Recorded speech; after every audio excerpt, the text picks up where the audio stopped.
What we found in the space was an opportunity to also to accelerate the sales cycle, to help progress a prospect from the very beginning, the infancy stage of their inquiry, all the way to meaningful connections, in person of course, but then followed up by video connections that help move them along the stages of change. You're listening to Bridge the Gap Season 5, a podcast dedicated to informing, educating, and influencing the future of housing and services for seniors. Powered by sponsors AccuShield, Connected Living, Hamilton Captel, Inquire, OneDay, LTC REIT, It's Never Too Late, Meridian Capital Group, Solinity, The Bridge Group Construction, and produced by Solinity Marketing. Welcome to Bridge the Gap Podcast, the senior living podcast with Josh and Lucas. We are going to have an exciting episode with a very exciting guest. We want to welcome Lacy Jungman. She is the VP of Strategic Development at OneDay. Welcome to the show. Thank you. Thank you so much for having me today. So you are the perfect example of a way to bridge the gap. You have spent the majority of your career on the provider side and now a brand new role over at OneDay. Let's talk about that transition. Let's talk about your background of why senior housing. You have a bunch of different avenues that you could have gone into, but why senior housing and why the transition? Wow, that is such a robust question there. So I appreciate the question because I have several answers for all of them. I think it all started back in my college days, actually, when I was challenged by a mentor of mine to really give back in a selfless way to somebody else in a way that maybe didn't impact me in a positive way. And so I drove every day past this nursing home that was on my way to and from school when I was in college. And I thought, I could just like volunteer over there and I could call bingo. I've got a decent voice and I could paint some nails and call it a day. And that's my way to give back. And so I was excited to volunteer, went through the training and all that good stuff. My very first day, I was getting ready to call bingo and I opened the front door to this skilled nursing facility. I opened the door and I was so excited. I'm ready. I'm going to do this. I'm going to call B12. And I opened the door and there was this lady standing in front of the door next to it. And she said, "Let me out. Let me out, let me out, let me out." And I'm like, all right, I'm gonna let you out. It's my first day, I got this. So I opened the door and off she ran, literally ran. Oh, no. And then shortly thereafter, a bunch of team members started running there after her as well. I learned quickly I had contributed to an elopement on my very first day of volunteering in senior living. So that was my start. And somehow they kept letting me come back. I don't know, must have had a volunteer issue. It's only up from there. Yeah, it only goes up from there. And so my love for seniors started there. And I, over the past 15 years, have spent most of my career in the senior living provider space. So most recently as the Vice President of Sales and Marketing for Heritage Communities, based out of Omaha, Nebraska, and was there for 10 years and loved everything about it. But what I really love is storytelling. Our residents have such amazing stories, and our communities, they have so many amazing stories happening inside of them. Our associates, right? Oftentimes, it's a forgot about avenue for storytelling as well, and an opportunity for connection with one another, with future candidates, and with existing associates, and even with their residents. And as a user of OneDay at Heritage Communities, I fell in love with the product and what it could do, the potential of it to be able to create meaningful connections through video in a way that we haven't seen before. And so a really great opportunity for a position that was newly created for me to kind of jump on the other side of the world and really see what is the rest of the industry doing. Because for 15 years, I had two experiences, one at 5-star and two at Heritage Communities, and both amazing opportunities, and I grew a lot there, but became tunnel vision too of, well, this is what I know, this is what's inside of the box. And so as I decided to move forward and open up the box and see how other providers were operating and what other challenges and potential solutions were out there, it kind of became a meaningful step for me to be able to come to the vendor world and support other organizations who were trying to do similar things, which is make lives better at the end of the day for seniors. Well, it's such a cool experience that you've had. So from your long-standing tenure in the senior housing industry, what would you say has been the experiences that have most prepared you for what you're doing today? What provided me the experience to do well in my job here today? I think honestly, the very cool aspect is that I have the knowledge of being a provider. I think most of our vendors in the senior living industry really understand what we're trying to do, but until you can walk through that journey of being either a sales director at a single site location or an executive director or at the home office supporting those that really can affect change in the communities, there is still a bit of a gap there. And so I do feel that my experience on the provider side has made me a better partner to our clients at OneDay, because I can understand, I can be empathetic and say I've been there and I understand the challenges that you're facing. And so it does provide a little layer of opportunity as well for the OneDay team. I've spent quite a bit of time also coaching and educating our sales team, as well as our client success team, on what does it really look like to walk in the trenches in senior living. It's not you turn it off at 5 o'clock. It's hard, and it's also rewarding, but it's filled with challenges that maybe we don't see on the vendor side. Certainly vendor side has challenges that the providers don't see, so there's always both sides or two sides to every perspective, but it does allow for me to open the doors to education for our team at OneDay. Well, and innovation and technology has obviously been massively accelerated over the past couple of years. Companies like OneDay and others have grown tremendously. It's a necessity. These technologies have needed to come in for multiple reasons, and now they're being used in multiple ways, not in just one lane. And so talk to us about where you have seen innovation and technology come in over recent months and years, and how that is changing in the space. Yeah, and I can speak specifically to OneDay. I know that OneDay was created to ensure that every resident had the opportunity to tell their story, right? It truly is a storytelling platform. And that was the intent behind it, to make sure that every resident had the opportunity to share and cascade their message from when they were younger to their families, so that they always had a keepsake, something meaningful that they could replay over and over again. But what we found in the space was an opportunity to accelerate the sales cycle, to help progress a prospect from the very beginning, the infancy stage of their inquiry, all the way to meaningful connections, in person, of course, but then followed up by video connections that help move them along the stages of change, up to ultimately a decision. And we hope that decision is always with us, of course. But even more so, the COVID pandemic really required a lot of communities, as we know, to shift to virtual tours. So we saw certainly an uptick at OneDay of organizations that were utilizing OneDay for video tours. And so now that folks are allowed to come back inside of the communities, it's almost retraining the teams who are our clients to be able to utilize this in many different ways that they did prior to COVID, but had maybe become very comfortable using it just for video tours. And so we're educating on how we engage with our prospects. But one way that we've seen a lot of significant movement is really in the recruitment aspect. So a lot of our partners are starting to implement more of a regimen around accelerating the candidate's life cycle until they become an actual employee. So one of our partners actually has a trigger built into their their talent acquisition platform, that when an application is submitted there, they get a OneDay video back stating, "This is Lacy. Thanks so much for sending in your application. We'll be reviewing this within the next 24 hours, and somebody will be contacting you in 48 hours." Huge. Right? Instant gratification. We all want that. It's just like the thank you landing page from our marketing automation platforms, right? Or our form fills that we have on our website. And so that then provides, it kind of satiates that applicant, that lets them know, okay, well, if I don't hear anything for 48 hours, that's okay, because that's what they told me. And it also creates that connection. Moving that candidate through further, right? We might finally get to that point where, okay, we want them to come in for an interview. How many times do we schedule an interview only for that person not to show up, right? Very often it happens in this industry.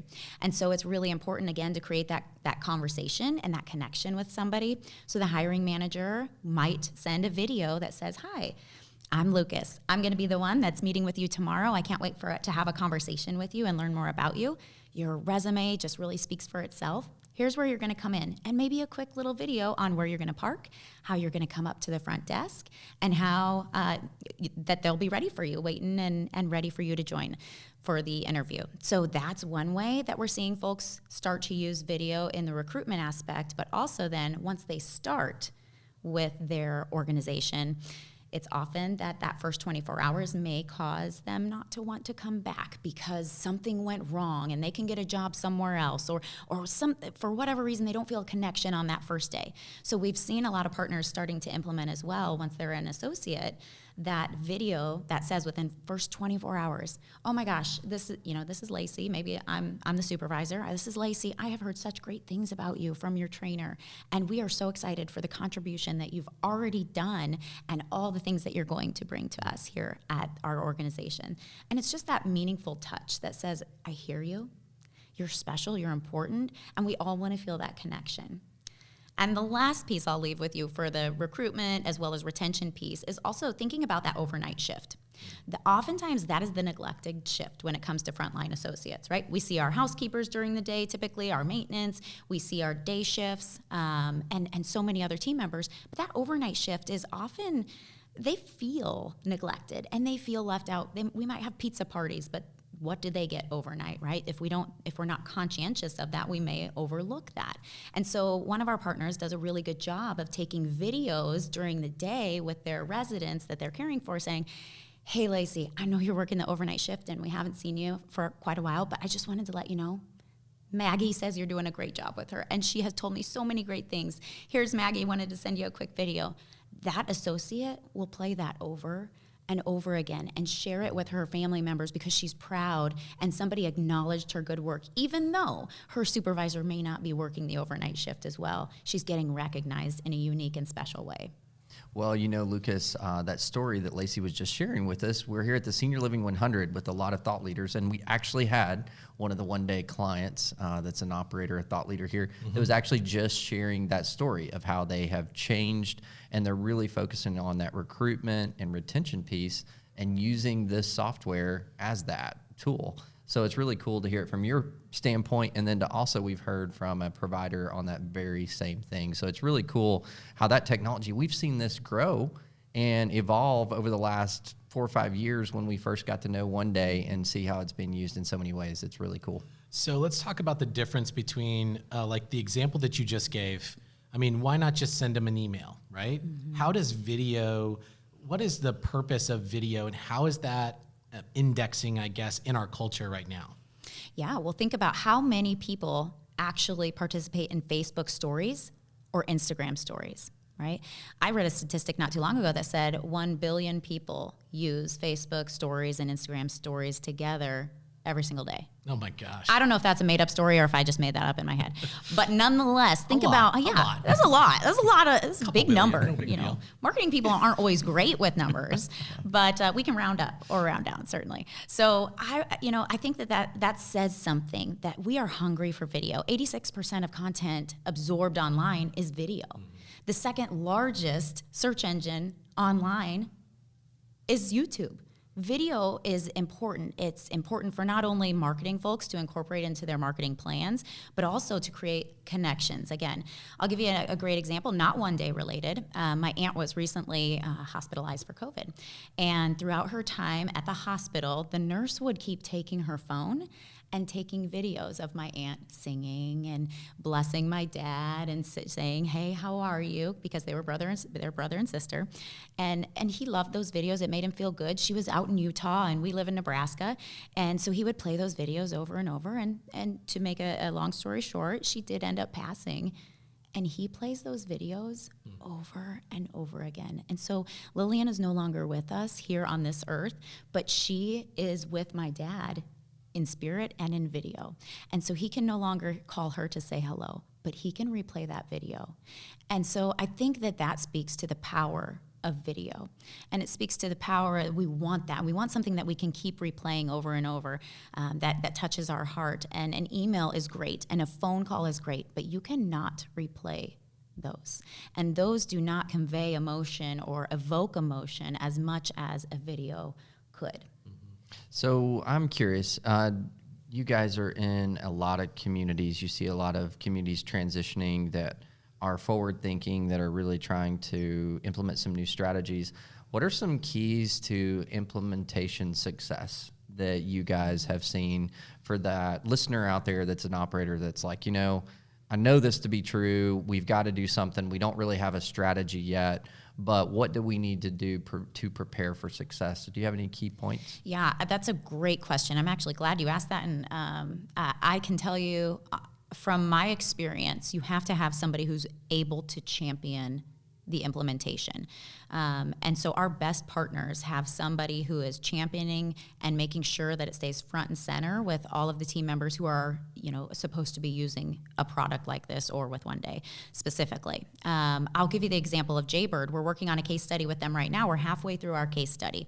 Danny Vance is our contact at Jaybird, and she has done a magnificent job of rallying the troops, rallying her sales team behind OneDay to show that, there is proof in the pudding. There is good that comes from video, and to be able to quantify that. And so she's really helped it to stay top of mind by, adding extra training and holding her team accountable for the number of videos that they are to send out. So they have goals. They have goals, just like number of phone calls that a community might need to make, or the number of home visits that they might want to achieve. She also put in goals for her team. And so what we've found, we're about 7 weeks into this case study here, and what we've found is those who met or exceeded their goals for video throughout the 7 weeks were able to move occupancy over 5%. In 7 weeks' time. I can tell you, as a portfolio of about 15 communities, it's difficult to move 1 percentage point in a given month, right? And now these communities moved 5 percentage points in 7 weeks. There's so many numbers here, right? But it gets even better. So going to that 7 mark, right? If we focused on just those top 4 communities that were exceeding their goals for video, we were able to see almost 8% movement with those 4 communities who exceeded, not just met, but exceeded their goals for using video. And so we can see a direct correlation between videos and the opportunity to use videos and what we see on the outcomes. So we're just 7 weeks in, and a lot of great improvements and opportunities to really pinpoint that correlation. So I would say video is definitely a supportive function to the sales process. It's not your only function, but it is a tool in the toolbox for a salesperson to be able to use to create meaningful connections, and we can see that now in the data. So we have about 8 more weeks of the study, and I'm excited to be able to share. We're actually going to present at Argentum not only the findings from this full overview of the case study, but also the how, because people want to know how, to your point, right? How do we make this happen? And how do we get a good implementation out in the communities? And Danny will speak to that in May. Well, that's awesome. Well, we may have to have you back on to share with us the result of the case study.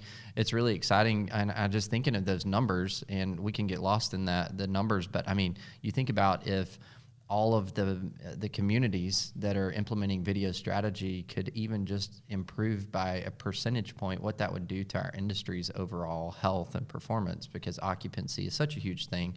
The labor market is even as much talk or more now. And if video, this tool that we have at our disposal, could be used and effectively implemented, what a great opportunity that is for us to take advantage of. So, Lucas, I know our listeners are intrigued by this. They always love, and we get great reviews when we have OneDay conversations on our channel. So I know we're going to definitely want to connect them with you. Specifically, this is the first time you've been on our show. That's right. And welcome to OneDay, and welcome to Bridge the Gap. Thank you. I've waited my whole career to be invited here, and I feel like I have something off my bucket list. So. Oh, that's so nice. Yeah. Well, we really enjoyed the conversation, and the good thing for us is that we still get to have some fun here at Senior Living 100 in California. We got a great event tonight where we can get to hang out some more. So for all of our listeners, you can go to btgvoice.com and check out all of our content there. You can download this episode and many others. Connect with us on social. We'll put OneDay and Lacy in the show notes. You can connect with them as well. Thanks for everybody for listening to another great episode, Bridge the Gap. Thanks for listening to Bridge the Gap podcast with Josh and Lucas. Connect with the BTG Network team and use your voice to influence the industry by connecting with us at btgvoice.com.